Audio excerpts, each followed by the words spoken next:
사울에 이어서 이스라엘의 왕이 된 이 다윗은요, 그동안 수십 년 동안 방치되었던 하나님의 언약궤 여호와의 궤를 시행착오를 거쳐서 예루살렘으로 옮겼습니다. 그리고 그 궤를 모실 성전을 건축하려는 마음을 갖고 있었는데 하나님께서 그것을 허락하지 않으셨습니다. 대신 그의 아들 솔로몬으로 하여금 그 일을 맡기셨습니다. 비록 하나님께서는 다윗이 성전 건축하는 것을 원하지는 않으셨지만 하나님을 위하여 성전을 건축하려는 그 마음은 기쁘게 받으셨습니다. 그리고 다윗에게 복을 주실 것을 약속했는데 지난 시간에 이것을 다윗 언약이라고 그랬죠. 그 언약의 내용을 한마디로 요약을 하면 다윗 왕조의 번영, 다윗 가문이 번영할 것이다 라고 하는 그러한 언약이었습니다.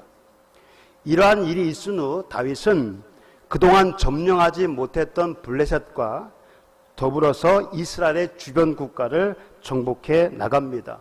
오늘 본문의 1절부터 그 내용이 언급이 되어 있습니다. 먼저 다윗은 블레셋 사람들의 손에서 메덱 암마를 빼앗게 됩니다. 메덱 암마라는 말은 본문에만 나와 있는데요. 이 메덱 암마는 블레셋의 가드와 그 주변 지역을 가리키는 용어입니다. 이 가드는 블레셋의 중심 도시였어요. 수도였습니다. 그래서 이 가드와 그 주변 동네를 가리켜서 메덱 암마라, 같은 내용을 다루고 있는 역대상 18장에는 가드와 그 동네라고 언급이 되어 있습니다. 이 블레셋이라고 하는 이 나라는요, 5개의 도시가 연합한 국가입니다. 가드를 비롯해서 아스돗, 아스글론, 에그론, 가사, 이렇게 5개의 도시가 연합한 국가가 바로 블레셋인데요. 중심 도시, 이 수도인 가드를 다윗이 점령함으로써 블레셋을 완전히 정복한 것이나 다름이 없었습니다. 그러니까 가드를 점령했다, 블레셋 사람들의 손에서 이 가드를 뺏었다, 메덱 암마를 뺏었다라고 하는 것은 그 블레셋을 완전히 정복했다라는 것을 의미합니다. 하나님께서는 가나안 땅을 아브라함의 자손에게 주시겠다라고 약속을 하셨습니다. 하지만 블레셋을 비롯해서 여부수 족속, 이런 몇 민족들을 이 이스라엘 민족이 완전히 정복하지는 못했습니다. 사울 왕 때까지도 이 나라를 점령하지는 못했어요. 그런데 다윗 왕 때에 이르러서 비로소 여부수 족속, 예루살렘에 거했던 족속 아닙니까? 이 여부수 족속을 물리치고 예루살렘을 이스라엘 수도로 삼았어요. 그리고 그동안 이스라엘을 대적했던, 괴롭혔던 블레셋까지 완전히 정복을 하게 된 것입니다. 그리고 아람과 모압, 암몬, 아멜렉 등 주변 민족을 정복함으로써, 또 그리고 그들에게 조공을 바치게 함으로써 다윗의 통치는 하나님께서 처음 아브라함에게 약속하신 그 땅을 완전히 차지하게 된 것입니다. 하나님께서 아브라함에게 창세기 15장에 이렇게 말씀을 하셨는데요. 내가 이 땅을 애국방에서부터 그 큰 강 유브라데까지 내 자손에게 주노니, 이 다윗 왕 때 이르러서 이 하나님께서 아브라함에게 약속하신 이 영토를 이제 다윗이 비로소 완전하게 차지하게 된 것입니다. 이는 전적으로 하나님의 도우심이었습니다. 하나님께서 다윗이 어디로 가든지 승리하도록, 이기도록 하셨기 때문입니다. 이렇게 하나님께서 다윗으로 하여금 어디를 가든지 승리토록 하신 이유가 무엇일까요? 우리가 오늘 말씀을 통하여 교훈을 얻으려고 하는 것이 바로 이 내용입니다. 왜 하나님께서는 다윗으로 하여금 어디로 가든지 승리토록 하신 것일까요? 그것은 다윗이 하나님을 경외하며 마음을 다하여 진실이 섬겼기 때문입니다. 그러한 모습이 오늘 본문의 말씀에서 잘 나타나 있습니다. 첫 번째, 다윗은 하나님의 명령을 어기지 않았습니다. 4절 말씀을 보겠습니다. 4절 말씀을 보면 다윗이 아람의 소방 하달 에셀 왕과의 전투에서 많은 전리품을 얻게 됩니다. 그 가운데 병거도 빼앗았는데요. 역대상 18장에 보면 이 병거의 대수가 나옵니다. 병거가 1000대였어요. 사무엘하 오늘 본문에 나와 있지 않지만 역대상 18장에 보면 빼앗은 병거가 1000대라고 했습니다. 근데 그 1000대 중에서 100대의 말만 남기고 나머지 말들의 발의 힘줄을 다 끊어 버렸습니다. 이제 왜 그랬을까요? 병거, 오늘날로 말하면 전차 같은 역할을 하는 것인데요. 이런 것이 많으면 좋지 않겠습니까? 군사적으로. 그런데 다윗은 1000대를 빼앗았는데 그 중에서 900대의 말들, 이 발의 힘줄을 다 끊어봐가지고 군마로서 사용하지 못하도록 했습니다. 왜 다윗이 이렇게 했을까요? 이것은 하나님께서 명령하신 것을 어기지 않기 위해서. 신명기 17장에 보면 왕이 갖지 말아야 될 것을 언급하고 있습니다. 그러니까 왕이 많이 두지 말아야 할 것을 언급하고 있는데 그 중에서 왕은 병마를 많이 두지 말라 그렇게 말씀을 하셨어요. 다윗은 이 하나님의 말씀을 지키기 위해서 그렇게 한 것입니다. 이스라엘 민족은 신정국가죠. 하나님께서 대리자를 세워서 그것이 선지자일 수도 있고요. 사사일 수도 있는데 그들을 통해서 이스라엘을 다스리는 신정국가였습니다. 그런데 이 이스라엘 백성들이 왕을 요구했죠. 그래서 하나님께서 왕을 허락하셔가지고 사울왕으로부터 이스라엘은 왕정국가가 되었습니다. 하나님께서는요, 이것을 미리 아셨어요. 그들이 왕을 요구할 것이다. 왕을 세우게 될 것이라는 것을 미리 아시고, 그러면 왕이 되면 그에 대한 규례, 왕이 지켜야 할 규례가 무엇인가를 모세를 통하여 미리 말씀을 하신 거예요. 그것이 신명기 17장에 나와 있는 것인데요. 왕은 3가지를 많이 두지 말아야 한다고 그랬습니다. 말과 아내와 그리고 은과 금. 말을 많이 소유한다는 것은요, 강한 군사력을 갖는다는 것을 의미합니다. 그렇게 되면 왕의 마음이 교만하여져서 군사력을 의지하고 하나님을 의지하지 않게 될 수도 있습니다. 그런 것을 우리가 역사에서 많이 보지 않습니까? 성경에서도 많이 그런 것이 나와 있고요. 평상시에 하나님을 의지하다가 군사력이 많아지고 교만해져가지고 하나님을 떠나게 되는 경우를 우리가 종종 보게 되는 것이지요. 그래서 하나님께서 이것을 아예 말을 많이 두지 못하도록 금하심으로 군사력을 의지하지 말고 사람을 의지하지 말고 하나님만을 의지하라. 그렇게 말씀을 하고 계시는 것입니다.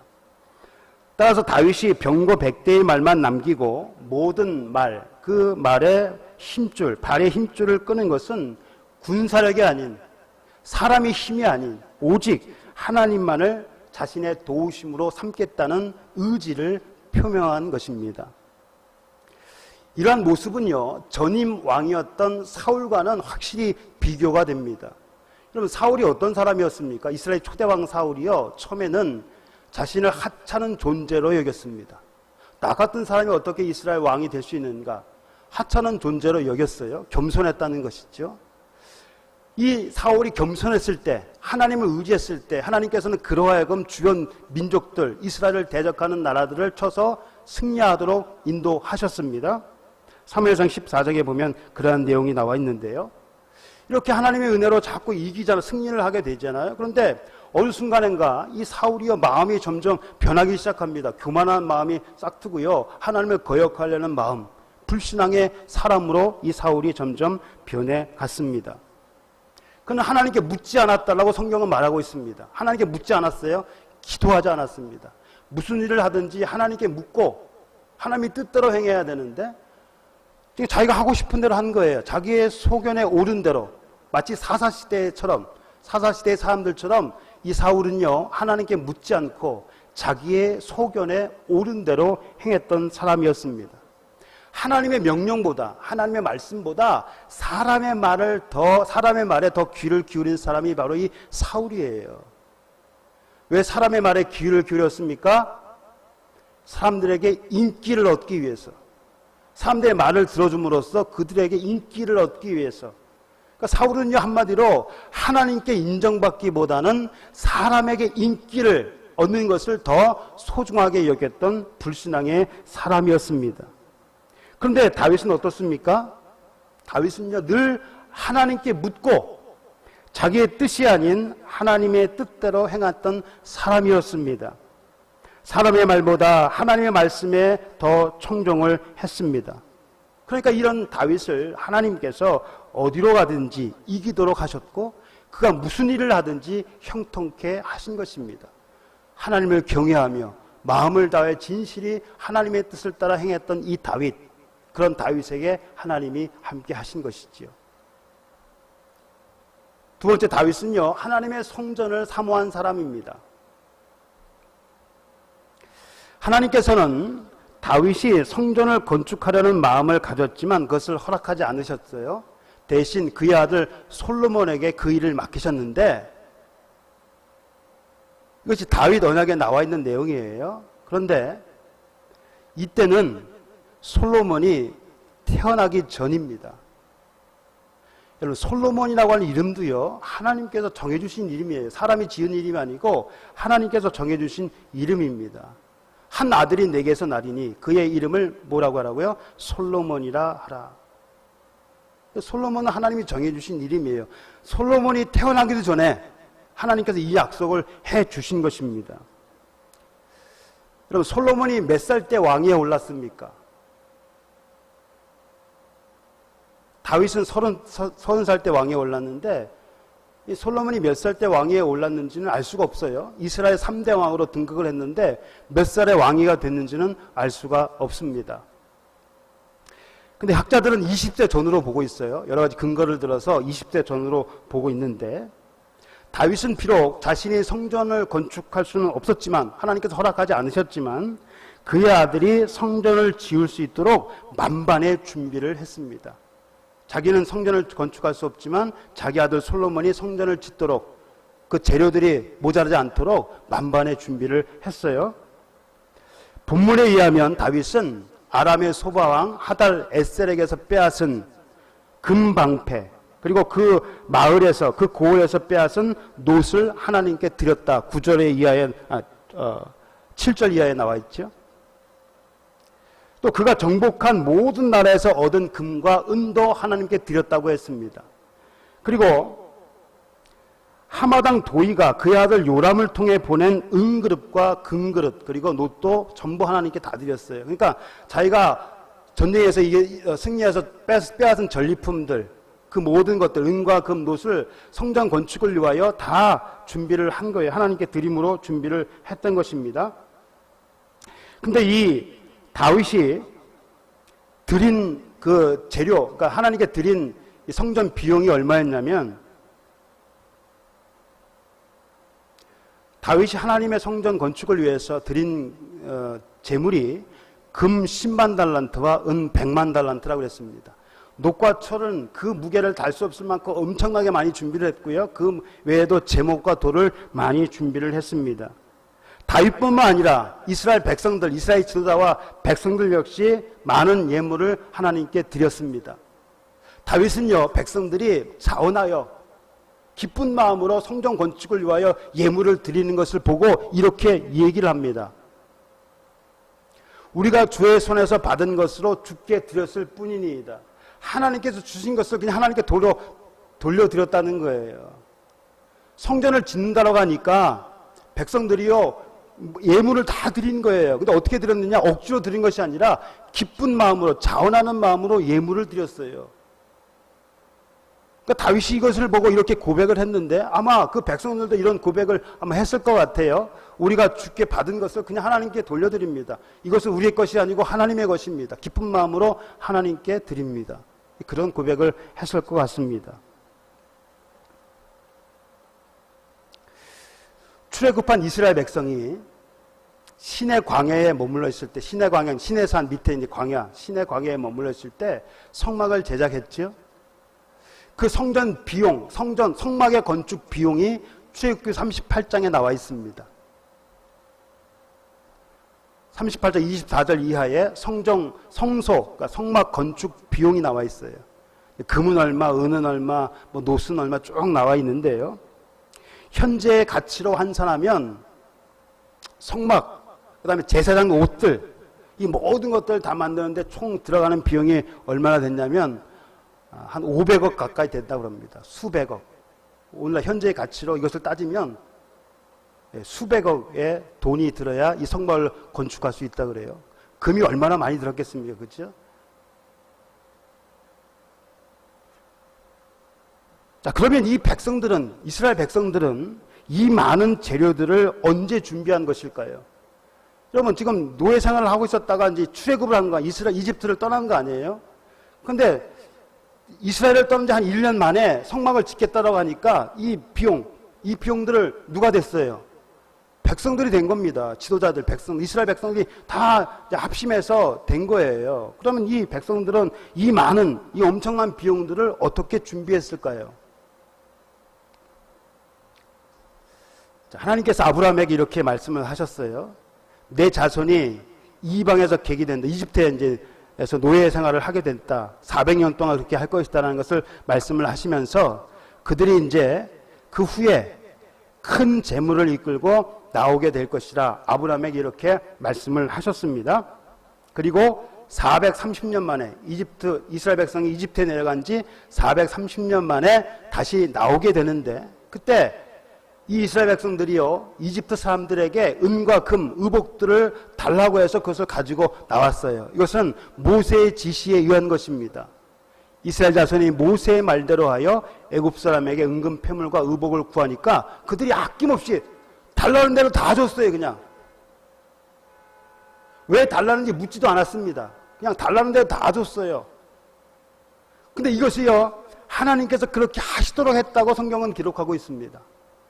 그러니까 이스라엘 백성이 이집트 사람들에게 은과 금 패물들 다 구해서 나오게 하신 것은 성막을 건축하기 위해서 그 재료들을 이스라엘 백성들로 하여금 하나님께서 가지고 나오게 하신 것이에요. 그리고 성막을 짓겠다라고 하니까 백성들이요, 아까 다윗이 고백한 것처럼 기쁜 마음으로 자원하여 그 예물을 다 드렸습니다. 하나님이 주신 것이니까 하나님께 드리는 것이 당연하다. 이런 고백으로 하나님께 드린 것이지요. 그게 오늘날도 마찬가지예요. 뭐 하나님 교회를 짓는다, 뭐 한다, 다 하나님이 예비하신 것이고 또 하나님 그 기쁜 마음을 허락하신 것이에요. 그래야 하나님께서 원하시는 것을 할 수가 있는 것이죠. 다윗은 성전 건축하려고 하는 마음이 정말 간절했습니다. 그러나 하나님이 허락하지 않으셨어요. 대신 솔로몬에게 그것을 허락하셨는데, 솔로몬이 성전을 짓는데 부족하지 않도록 힘 있는 대로 힘을 다해서 재료들을 준비했습니다. 그만큼 다윗은 하나님의 성전을 사모하고 있었어요. 역대상 29장 3절, 내 마음이 내 하나님의 성전을 사모함으로 자기의 모든 것, 가진 것 아낌없이 다 하나님께 드렸던 것입니다. 자, 성전을 사모했다는 것은요, 성전 건물을 사모했다는 말이 아니에요. 그 성전이 어떤 것입니까? 성전 안에 거하시는 그 하나님을 사랑했다는 의미입니다. 하나님께서 거하시지 않으면 성전은 성전이 아니라 그냥 건물에 불과합니다. 이스라엘 백성들이 하나님을 떠나 하나님께서 원하시지 않는 삶을 살아가니까 하나님께서 뭐라고 하시냐면 에레미야 7장에서 여호와의 성전이라 하지 말라. 이것이 여호와의 성전, 여호와의 성전, 여호와의 성전이라고 하지 말라. 여러분, 이름만 성전이지요, 하나님께서 거하시지 않으면 그것은 성전이 아니고 그냥 건물에 불과한 것입니다. 신약에서는 교회가 하나님의 집이라고 했습니다. 디모데전서 3장 15절. 이 교회가 하나님의 집이에요. 또 성도의 몸이 하나님의 성전이라고 했습니다. 우리의 몸이 하나님의 성전입니다. 그 이유가 무엇입니까? 교회가 그리스도 예수 안에서 거룩하여지고 성도라 부르심을 받은 자들이 모인 곳이기에 그것이 하나님의 집인 것이에요. 그러니까 예수 그리스도를 믿는 사람, 예수 그리스도를 믿어 성도라 부르심을 받은 사람들이 모인 것이 하나님의 집이지요. 근데 만약 그 성도가 아닌 일반 사람들이 모인 곳이면 이것은 교회가 아니에요. 그냥 일반 모임인 것 뿐이지요. 또 그들 안에 하나님의 성령이 계시기 때문에 이것이 하나님의 성전이 되는 것이지, 단순히 건물을 지었다라고 해서 이것이 하나님의 성전이 되는 것은 아니라는 것입니다. 아무리 겉모습이 화려해도 하나님이 계시지 않으면 성전이 될 수 없고, 아무리 그 몸이 거창해도 많은 사람들이 모여 있어도 예수님이 그 안에 계시지 않으면 그것은, 그 모임은 교회가 될 수가 없습니다. 다윗이 성전을 사모한 것은 바로 그 안에 하나님께서 계시기 때문에, 그러니까 성전을 사모했다는 것은 하나님을 사랑했다는 그런 의미입니다. 다윗은 하나님을 사랑한 사람이었습니다. 마지막으로 다윗은요, 모든 백성에게 정의와 공의를 행했습니다. 15절 말씀입니다. 다윗이 온 이스라엘을 다스려 다윗이 모든 백성에게 정의와 공의를 행했다라고 말씀하고 있습니다. 다윗은요, 하나님의 말씀에 따라 모든 백성을 공평하게 다스린 사람입니다. 하나님께서 우리에게 원하시는 것이 뭔가? 하나님께서 당신의 백성들에게 원하시는 것이 뭔가? 그게 바로 공의와 정의예요.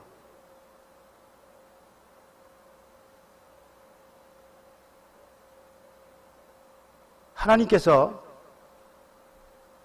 레위기 19장에 보면 너희가 재판할 때에 불의를 행하지 말며 가난한 자의 편을 들지 말며 세력 있는 자라고 두둔하지 말고 공의로 사람을 재판하라, 그렇게 말씀을 하셨습니다.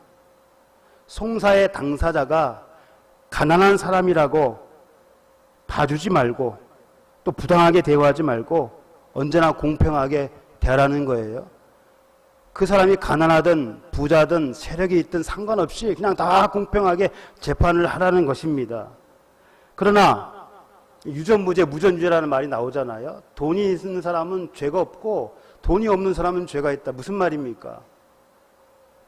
세상은 공평하지 않다는 것이지요. 예? 세상의 권력이요, 없는 자보다 가진 자의 편에 서 왔기 때문에 그런 말이 나왔을 것입니다. 하나님께서는 많이 가진 자든 가지지 않는 자든 모두 다 공평하게 하라고 말씀을 하셨는데, 세상의 권력이라는 것이요, 없는 자보다 가진 자의 편에 서게 되니까 공평하지 않게 되는 것이지요. 그런데 이러한 불공평이 하나님의 거룩한 백성이라고 하는 이스라엘에게도 있었다는 거예요. 구약의 선지자들은 이스라엘 백성들, 특히 지도자들을 향해서 입을 열 때마다 공의와 정의를 부르짖었습니다. 이것은 이스라엘이 전혀 공의롭지 못했음을 의미합니다. 그들은 하나같이 뇌물과 선물 받기를 좋아했고 돈 없고 힘없는 고아나 과부의 송사는 받아주지도 않았습니다. 이사야서 1장 23절. 도둑과 짝하며 뇌물을 사랑하여 예물을 구하며 고아를 위하여 신원하지 아니하며 과부의 송사를 수리하지 아니하는도다. 뇌물 받는 것을 좋아해요. 가진 없는 사람, 힘없는 사람의 송사는 아예 받지도 않아요. 왜? 돈이 되지 않으니까. 또 그들은 뇌물을 받고 범죄하는 사람들을 놓아줍니다. 아무리 많은 죄를 져도요, 뇌물을 주면 그 뇌물로 인해서 악인을 의롭다고 판정을 해요. 넌 죄가 없어. 이렇게 해서 이제 풀어주는 거예요. 반면에 의인에게서는 그 공의를 빼앗아, 쉽게 얘기하면 그 감옥에 쳐넣는 거예요. 죄 없는 사람은요, 힘없는 사람, 가진 것이 없는 사람은 죄가 없어도요, 잘못하면 감옥에 들어갈 수도 있어요. 이 세상이 그렇다는 거예요. 이스라엘 사회가 그랬다는 거예요. 정의와 공의를 멀리한 채 오직 자신들의 이익만을 탐했던 사람들이 이스라엘 지도자들이었습니다. 지도자들이 이러니 백성들은 말할 것도 없겠지요. 하나님께서는 그런 이스라엘을 뭐에 비유하셨냐면 소돔과 고모라의 비유를 하셨습니다. 소돔의 관원들아, 고모라의 백성들아. 이런 소돔과 고모라가, 이 소돔과 고모라는요, 죄악을 상징하는 도시 아니에요? 그 죄악으로 인하여 멸망을 당한 도시. 이스라엘은요, 소돔과 고모라보다 더 악한 자들이었습니다. 아니, 하나님의 성전이 있고 하나님께 예배를 드리고 하나님께 제물을 드리는 이스라엘이 어떻게 소돔과 고모라보다 더 악하다고 하느냐? 하나님께서 그렇게 말씀을 하신 거예요. 제 얘기가 아니라 하나님께서 그렇게 얘기하신 것입니다. 소돔과 고모라보다 더 악한 자들이라고 지금 얘기하시는 거예요. 에스겔 16장 47절.